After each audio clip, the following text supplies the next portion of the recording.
Hello and welcome back to another Pony and Wolf Productions video. My name is visualbrony and today we are reading the story Celestias Dark Side by Voxum. Now, this is something that I have always been a little bit on the fence about. I'm pretty sure that Celestia has a dark side. So, yeah. So, just the title of this kind of drew me in. I mean, I've seen this cover image somewhere before, I don't remember where. But I definitely have seen it before. And as always, little disclaimer here, I have not read this story before. I will discover it with you. So, let's get right into this. The Darkness Within. It happened once a month. Once a month, every month, temptation would rear its head. Well, what are you waiting for?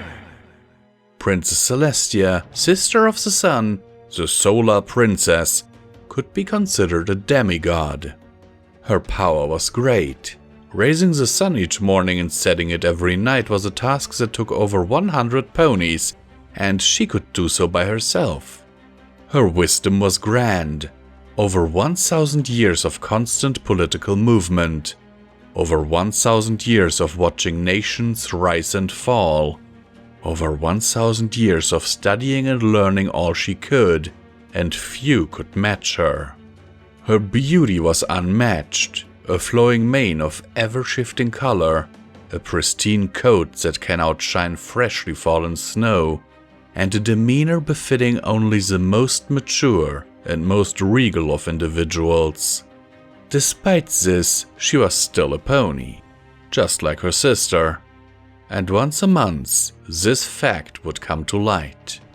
Her subjects did not know, could not know, but Luna wasn't the only one with a darkness inside of her.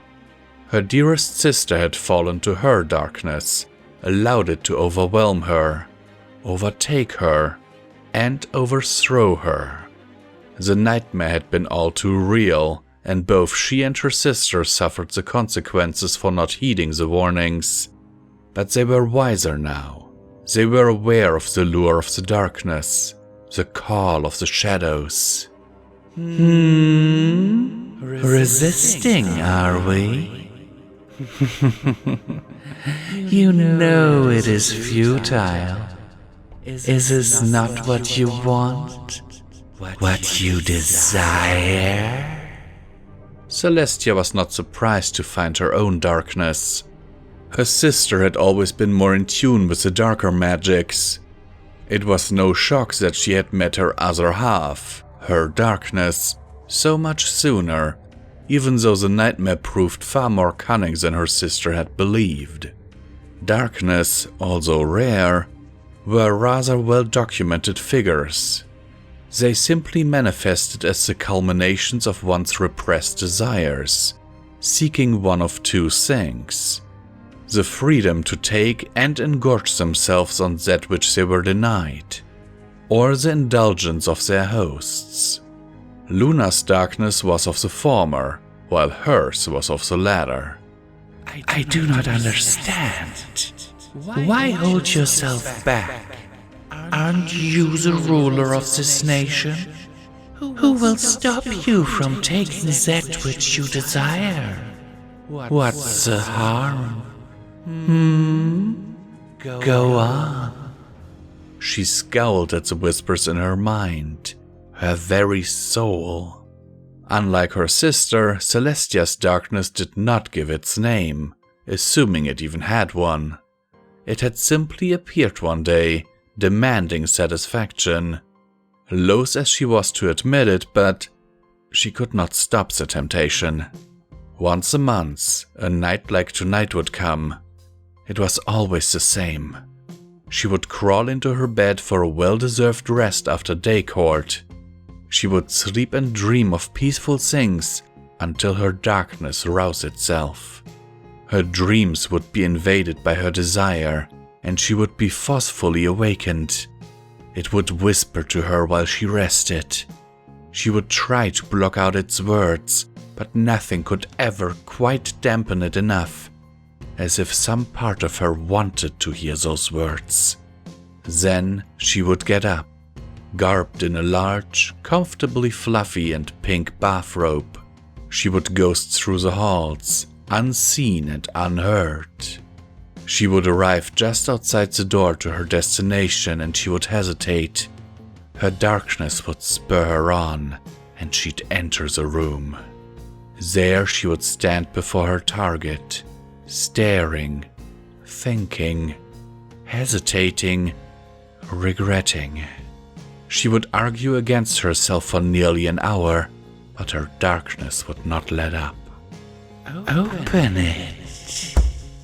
Bathed in a pale light, the dull, ever-present buzzing would permeate the air, drowning out the silence. Take it. A small box laying innocently upon the rack. She would take it, hoofs hovering over it for all but an instant, before it was snatched from its perch and placed on the nearby counter. Her darkness never had the time to order her to complete the next step as, though she would deny it to all who asked, even to herself, she would do so of her volition. And there it would sit, glistening in the dim light, sometimes whole, sometimes not, but always new. It would stare back at her, as if judging her. You're here again? It seemed to say to her, and she could not deny it, no matter how much she wished to. Despite her eagerness in the previous step, it was always here, always this moment where she came closest to claiming victory over her darkness. This was the moment where the guilt, the anger, the self-loathing would become strong enough to embolden her into fighting back. But she would fail. The scent would reach her nose before the battle could truly begin, and her strength would crumble each and every time. Saliva gathered in her mouth, tongue licking her suddenly dry lips. She would swallow, almost in anticipation. Eat. And so she would. Once a month, Celestia's darkness would awaken, bringing a nigh overwhelming temptation along with it. And once a month, Celestia would find herself trudging down to the kitchen in the middle of the night, where she would find... Tia? She froze. The voice was familiar, and most certainly not part of the routine. She turned, face covered in chocolate frosting and rainbow sprinkles, to her younger sister, who was garbed in a robe the exact same as hers, except bright blue, who bore a look of utter betrayal on her face. Yes? She ignored the chocolate crumbs that fell to the floor with the motion of her jaw, hoping her sister wouldn't notice. She noticed. You're the one who's been stealing my cake every month? No. Yes. Do you have any idea how long I've waited to eat cake, Tia? 1,000 years! Now give me my cake! No! Once a month, Celestia would steal her little sister's cake from the fridge in the castle's kitchens. But it wasn't her fault. It was her darkness's fault. Honest.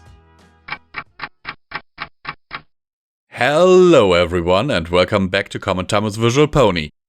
Well, I'll remind you that you can support Pony and Wolf Productions through the links down in the description below. Every dollar helps is needed and very much appreciated. I really can't go on like this, oh my word. I have had a very long recording day already and oh my word, I want chocolate cake. I'm on a frickin' diet and I want chocolate cake. That's all I can say here.